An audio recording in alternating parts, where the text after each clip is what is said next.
Good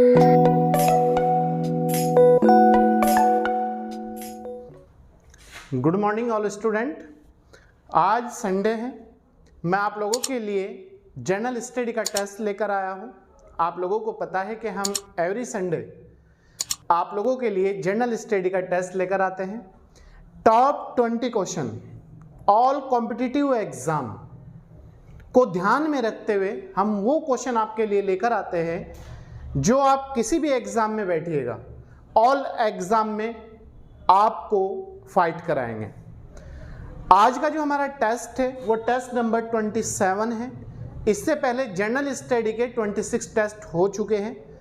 कोई भी दिन स्टॉप क्लास नहीं है, नॉन स्टॉप क्लास है, Monday to Sunday, Sunday to Sunday. आप इस चीज से निश्चित रहिएगा, जो भी सब्जेक्ट आपको जनरल स्टडी में पढ़ाया जा रहा है वो आपको कंप्लीट क्लास कराई जाएगी। जैसे संविधान की कंप्लीट क्लास हमने करा दी है, आप संविधान के निश्चित होकर अपने नोट्स तैयार कर सकते हैं, इससे ज़्यादा आपको पढ़ने की ज़रूरत नहीं है। ऐसे ही ज्योग्राफी की हमने कंप्लीट क्लास होने जा रही है, इंडियन ज्योग्राफी और वर्ल्ड ज्योग्राफी। आप उसके नोट्स बना सकते हैं, उससे ज़्यादा आपको पढ़ने की ज़रूरत नहीं है। ऐसे ही हिस्ट्री की क्लास चल रही है, प्राचीन भारत का इतिहास हमने कंप्लीट करा दिया है, मध्यकालीन भारतीय इतिहास चल रहा है, इसके बाद आधुनिक भारतीय इतिहास हम कंप्लीट आपको कराएंगे। ऐसे ही जनरल कंप्यूटर की क्लास चल रही है, जनरल साइंस की क्लास चल रही है, करंट अफेयर की क्लास चल रही है, हिंदी की क्लास हो चुकी है आपकी, और जो टॉपिक बचे हुए वो चल रहे हैं, टेस्ट चल रहे हैं। उत्तराखंड की जो बच्चे उत्तराखंड का एग्जाम देने वाले हैं उनके लिए भी विशेष ध्यान रखते हुए स्टेट लेवल की तैयारी कराई जा रही है। तो आप किसी भी कंपटीशन एग्जाम की फाइट करने के लिए हमारे साथ जुड़े और इस वीडियो को ज़्यादा से ज़्यादा शेयर करें, और अगर पहली बार यूट्यूब चैनल पर आए हैं तो सब्सक्राइब कर लीजिएगा और एक प्यारा सा कमेंट जरूर करिएगा। चलिए आइए देखते हैं आज का जो हमारा टेस्ट है वो है टेस्ट नंबर 27। टॉपिक है हमारा टेस्ट का जनरल स्टडी या सामान्य अध्ययन। ठीक है, पहला क्वेश्चन है, निम्न में कौन सा पदार्थ अत्यधिक प्रत्यास्थ है? कौन सा पदार्थ अत्यधिक प्रत्यास्थ है? प्रत्यास्थ मतलब कठोर है। लोहा, रबड़, तांबा, रबड़ या क्वार्ट्ज। बताइए कौन सा पदार्थ अत्यधिक प्रत्यास्थ है? यह है क्वार्ट्ज। क्वार्ट्ज मतलब पत्थर वगैरह। तो आंसर हो जाएगा हमारा डी। क्लियर है? क्वेश्चन नंबर 2, एक तनी मतलब खींची हुई रबड़ में होती है। अगर हम किसी रबड़ को खींच दें या उसे ऐसे तान ले तो उसके अंदर कौन सी ऊर्जा होती है? बढ़ी हुई गतिज ऊर्जा, बढ़ी हुई गतिज ऊर्जा, बढ़ी हुई स्थितिज ऊर्जा, घटी हुई गतिज ऊर्जा, घटी हुई स्थितिज ऊर्जा। एक तनी हुई रबड़ या खिंची हुई रबड़ या लास्टिक, जो इस तरह की चीजें होती है उनके अंदर जो होती है बढ़ी हुई स्थितिज ऊर्जा होती है। जब हम उसे छोड़ देंगे और वो अपनी पूर्व अवस्था में आ जाएगी तो उसे कहते हैं घटी हुई स्थितिज ऊर्जा। वर्तमान में लेकिन इसमें खिंची हुई रबड़ है, बढ़ी हुई स्थितिज ऊर्जा है इसके अंदर। क्लियर है? क्वेश्चन नंबर 3, द्रव का पृष्ठ तनाव। अगर कोई लिक्विड है, वो पानी हो, दूध हो, तेल हो, घी हो, मतलब लिक्विड की बात है, कुल मिला के बात ही है, कुछ भी हो। द्रव का पृष्ठ तनाव क्या? ए ऑप्शन, क्षेत्रफल के साथ बढ़ता है, जैसे ही उसका क्षेत्रफल, हम उसे क्षेत्रफल ज्यादा देंगे उसके साथ बढ़ेगा। बी, क्षेत्रफल के साथ घटता है, ताप के साथ बढ़ता है, ताप के साथ घटता है। बताइए द्रव का पृष्ठ तनाव क्या होता है? द्रव का जो पृष्ठ तनाव होगा, जितना उसका टेम्परेचर होगा, जितना उसका तापमान होगा, इतना ही वो घटेगा। ठीक है, तो ताप के साथ घटता है। डी आंसर हो जाएगा हमारा। क्वेश्चन नंबर 4, यदि रक्त से कोशिकाएं हटा दी जाए तो शेष द्रव होगा। अगर कोई रक्त है, खून है, उसमें जो कोशिकाएं होती है, जो सेल्स होते हैं, अगर उन्हें अलग कर दिया जाए या उन्हें हटा दिया जाए तो फिर उसमें जो शेष भाग है वो किस चीज का बचता है? सीरम का, बी प्लाज्मा का, सी लिम्फ का, लिम्फ नोड होती है जो, साइनोवियल द्रव का। बताइए किसका शेष भाग बचता है उसमें? उसमें जो शेष भाग बचता है वो बचता है प्लाज्मा। ठीक है, अगर कोशिकाएं उससे हटा दी जाए तो शेष भाग जो बचेगा वो बचेगा प्लाज्मा का। क्वेश्चन नंबर 5, न्यूटन सेकंड किसका मात्रक होता है? न्यूटन सेकंड किसका मात्रक होता है? वेग का, कोणीय वेग का, या फिर संवेग का? बताइए न्यूटन सेकंड किसका मात्रक होता है? न्यूटन सेकंड जो होता है वो होता है संवेग का मात्रक। किसका मात्रक? संवेग का मात्रक। संवेग मतलब चाल। ठीक है, नेक्स्ट, न्यूटन की गति का प्रथम नियम किससे संबंधित है? न्यूटन जो थे, जिन्होंने न्यूटन की गति का नियम दिया था, उन्हें न्यूटन उन्होंने अपने नाम पर रखा था, तो उनके 3 नियम है, प्रथम, सेकंड और थर्ड। जो पहला नियम है वो किस पर आधारित है? ऊर्जा पर, कार्य पर, जड़त्व पर, जड़त्व आघूर्णन पर। बताइए न्यूटन की गति का प्रथम नियम जो है, प्रथम नियम याद रखना, ये है जड़त्व पर। जड़त्व मतलब इन्होंने बताया था अगर कोई वस्तु स्थिर अवस्था में है, जब तक उस पर बाह्य बल ना लगाया जाए वो स्थिर अवस्था में ही ज्यों की त्यों मौजूद रहेगी या विद्यमान रहेगी। ठीक है, नेक्स्ट क्वेश्चन नंबर 7, निम्न में कौन सा एक पीड़क है? कौन सा एक पीड़क है? पीड़क मतलब खतरनाक, कीटनाशक। चूहा, रोगकारक, कीट, उपरोक्त सभी। बताइए कौन सा एक पीड़क है जिससे नुकसान पहुंचता है? चूहा भी पहुंचाता है नुकसान, रोग कारक, रोगाणु वगैरह, जीवाणु, बैक्टीरिया वगैरह, कीट पतंगे वगैरह भी। तो आंसर हो जाएगा हमारा उपरोक्त सभी, डी आंसर। ठीक है, क्वेश्चन नंबर 8, निम्न में कौन सा एक तत्व नहीं है? तत्व नहीं है, तो बताइए कौन सा एक तत्व नहीं है? ध्यान से देखिएगा, हीरा, ग्रेफाइट, सिलिका, ओजोन। बताइए, वेरी गुड। कौन सा इसमें एक तत्व नहीं है? इसमें जो तत्व नहीं है, हीरा भी है, ग्रेफाइट भी है, ओजोन भी है, जबकि सिलिका इसमें तत्व नहीं है। सिलिका एक पदार्थ है, धातु है। क्वेश्चन नंबर 9, CO2 के एक अणु में इलेक्ट्रॉनों की संख्या होती है। CO2 के जो अणु होता है उसके अंदर एक अणु, याद रखना, एक अणु, आप एक याद रखेंगे, एक अणु में इलेक्ट्रॉनों की संख्या कितनी होगी? 22, 44, 66 या फिर 88? बताइए, वेरी गुड। CO2 के एक अणु में इलेक्ट्रॉनों की जो संख्या होती है वो होती है 22। तो आंसर हो जाएगा हमारा इसमें ए, 22। ठीक है, क्वेश्चन नंबर 10, क्रिस्टल में धनायन, धनायन मतलब कोई वस्तु प्लस की ओर, वे ऋणायन माइनस की ओर द्वारा बनाया गया बंध होता है।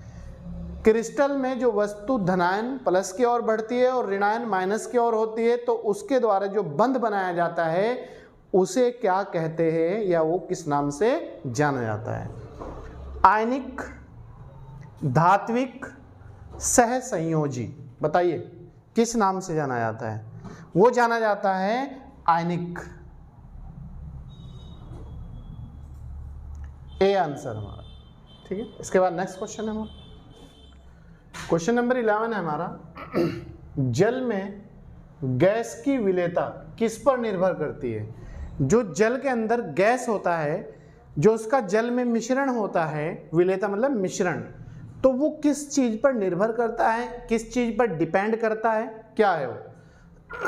गैस की प्रकृति पर, मतलब गैस की जो नेचुरल प्रकृति है उस पर, तापमान पर, टेम्परेचर कम है या ज़्यादा है, गैस के दाब पर गैस का जो फोर्स है वो कितना है, कम है या ज़्यादा है, डी है उपरोक्त सभी पर। गैस, जल में गैस की विलेयता किस पर निर्भर करती है? तो तीनों पर निर्भर करती है, प्रकृति पर भी, नेचर पर भी, तापमान पर भी और दाब पर भी। तो आंसर हो जाएगा हमारा डी, उपरोक्त सभी पर। क्लियर है? क्वेश्चन नंबर 12, जलवायु परिवर्तन का क्या कारण है?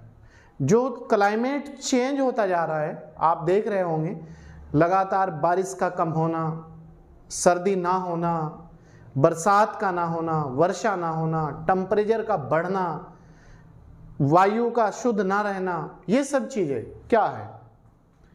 ग्रीन हाउस गैसें परिवर्तन का कारण है। मतलब ग्रीन हाउस गैसें, ओजोन परत का क्षरण, जो ओजोन परत में छिद्र हो गया है, जो ओजोन परत का नष्ट हो रहा है, CFC वगैरह गैसें जो हानिकारक गैसें वो नष्ट कर रही है वायुमंडल में ऊपर जाकर। प्रदूषण, प्रदूषण बड़ी मात्रा में फैल रहा है, सभी कारण हैं। जलवायु परिवर्तन के जो कारण हैं वो ग्रीन हाउस गैसें भी है, ओजोन परत का नष्ट होना भी है, क्षरण होना भी है और प्रदूषण भी है। तो आंसर हो जाएगा सभी कारण हैं, डी आंसर हो जाएगा हमारा। ठीक। क्वेश्चन नंबर 13, मानव शरीर में कितनी हड्डियां होती है? जो मानव बॉडी है उसमें टोटल हड्डियां, बोन ऑफ टोटल कितनी होती है? 201, 200, 206, 211। मानव शरीर में जो कुल हड्डियों की संख्या होती है वो होती है 206, जबकि जब शिशु अवस्था में होता है मानव तब 208 होती है। ठीक है, लेकिन बाद में 2 ज्वाइंट हो जाती है, 206 रह जाती है। क्वेश्चन नंबर 14, ट्रांजिस्टर बनाने के लिए मुख्य पदार्थ क्या होता है? ट्रांजिस्टर बनाने के लिए मुख्य पदार्थ क्या होता है? ए ऑप्शन तांबा, सिलिकॉन, एबोनाइट या फिर सिल्वर। बताइए क्या होता है? ट्रांजिस्टर बनाने के लिए जो मुख्य पदार्थ होता है वो होता है सिलिकॉन। क्या होता है? सिलिकॉन। क्वेश्चन नंबर 15, अस्थाई चुंबक बनाने के लिए किसका प्रयोग किया जाता है? अस्थाई मतलब परमानेंट चुंबक बनाने के लिए किसका प्रयोग किया जाता है? स्टील का, मुलायम लोहे का, सॉफ्ट लोहे का, तांबे का या फिर निकेल का? बताइए। अस्थाई चुंबक बनाने के लिए जो प्रयोग किया जाता है वो किया जाता है स्टील का। लोहे में स्टील का मिश्रण किया जाता है, स्टील। ठीक। क्वेश्चन नंबर नेक्स्ट, निम्न में से तापमान बढ़ाने पर किसका प्रतिरोध घटता है? प्रतिरोध याद रखना, प्रतिरोधक क्षमता, कैपेसिटी क्षमता अगर टेम्परेचर बढ़ा दिया जाए तो किसकी घटेगी? तांबे की, टंगस्टन की, जर्मेनियम की? बताइए किसकी घटेगी? टंगस्टन होता है जो बल्ब के अंदर तंतु होता है, फिलामेंट होता है, इसके उत्पादन में प्रथम स्थान राजस्थान राज्य का है। तो इसमें तापमान बढ़ाने पर जो कैपेसिटी घटती है, प्रतिरोधक क्षमता, वो घटती है जर्मेनियम की। Answer C. Question number 17, ECG को किस लिए उपयोग में लाया जाता है? Electronic cardiograph. ECG की फुल फॉर्म है इलेक्ट्रॉनिक कार्डियोग्राफ। को किस लिए उपयोग में लाया जाता है? मतलब किस समस्या के लिए? हृदयघात, अगर हार्ट अटैक आ जाए किसी को उसकी जांच के लिए। हृदय अवरोध, अगर हृदय की जो हार्ट की नली है, दिल की नली है जो, उनमें अगर रुकावटें आ जाए उसकी जांच के लिए। सी, कोरोनरी थ्रोम्बोसिस के लिए, अगर कोरोनरी जो होती है, जो हमारा गंदा रक्त होता है उसे निकालती है, फिल्टर करती है, अगर उसमें कोई रुकावट आ जाए उसकी जांच के लिए। डी है उपरोक्त सभी। देखो ईसीजी जो जांच होती है वो हृदयघात, हृदय अवरोध और कोरोनरी थ्रोम्बोसिस की जांच के लिए, तो आंसर हो जाएगा डी, उपरोक्त सभी के लिए। ठीक है। क्वेश्चन नंबर 18, कुष्ठ रोग किसके द्वारा उत्पन्न होता है? जो कुष्ठ रोग होता है, जो कोढ़ का रोग होता है, वो किसके द्वारा व्यक्ति में उत्पन्न होता है, या किसके द्वारा बढ़ता है, या किसके द्वारा वो फैलता है? माइकोबैक्टीरिया, साल्मोनेला, टीएमवी, बताइए। कुष्ठ रोग जो उत्पन्न होता है वो होता है माइकोबैक्टीरिया के द्वारा। किसके द्वारा? माइकोबैक्टीरिया के द्वारा। क्वेश्चन नंबर 19, WHO का मुख्यालय कहाँ स्थित है? एक तो WHO की फुल फॉर्म याद रखना है आपको, वर्ल्ड हेल्थ ऑर्गेनाइजेशन। ठीक, तो इसका मुख्यालय जो है कहाँ पर है? रोम, जेनेवा, वॉशिंगटन डीसी। WHO का जो मुख्यालय है वो है जेनेवा। जेनेवा जो है स्विट्जरलैंड का शहर है, जेनेवा। ठीक है, या जिनेवा एक ही बात है। WHO स्वास्थ्य के क्षेत्र में पूरे विश्व में काम करने वाली संस्था है। क्वेश्चन नंबर 20 और लास्ट क्वेश्चन है आज का, पृथ्वी सेकंड मिसाइल है। जो पृथ्वी फर्स्ट, सेकंड, थर्ड जो मिसाइल होती है, ये पृथ्वी क्या है, या पृथ्वी सेकंड, फर्स्ट, सेकंड, थर्ड क्या है? मिसाइल है। तो हमने क्वेश्चन करा आपसे, पृथ्वी सेकंड जो मिसाइल है वो क्या है? वो जो मार करती है वो कहाँ से कहाँ पर करती है? सतह से वायु में, मतलब जमीन से वायु में, सतह से सतह पर, जमीन से जमीन पर, वायु से सतह पर, वायु से जमीन पर। डी है वायु से वायु में, हवा से हवा में वार करने वाली मिसाइल। तो पृथ्वी सेकंड जो मिसाइल है वो है सतह से सतह पर वार करने में सक्षम। B answer. ठीक है, सतह से सतह पर वार करने वाली जो मिसाइल है वो पृथ्वी सेकंड है, और पृथ्वी सेकंड क्या है? मिसाइल है। ठीक है, तो प्यारे छात्रों छात्रों, ये था आज का हमारा संडे का टॉप 20 नंबर का टेस्ट। आप इसे अच्छी तरीके से पढ़िएगा। मुझे पूरी उम्मीद है कि आप लोगों की सही तरीके से समझ में आया होगा। कोई भी समस्या अगर आपकी रह जाती है तो आप लोगों का स्वागत है, वेलकम है। आप कॉल भी कर सकते हैं और आप कमेंट बॉक्स में कमेंट करके हमें बता सकते हैं कि सर ये हमारी चीज़ें समझ में नहीं आई है। अगर आप हमारे YouTube पर नए हैं तो आप चैनल को सब्सक्राइब कर लीजिएगा, प्रतिदिन क्लास पाने के लिए, टेस्ट पाने के लिए और करंट अफेयर की क्लास पाने के लिए। और अगर पुराने हैं तो इस वीडियो को ज़्यादा से ज़्यादा लाइक भी करें, शेयर भी करें और कमेंट भी करें। चलिए मिलता हूँ नेक्स्ट वीडियो के साथ, तब तक आप अच्छी तरीके से तैयार करें। Thank you.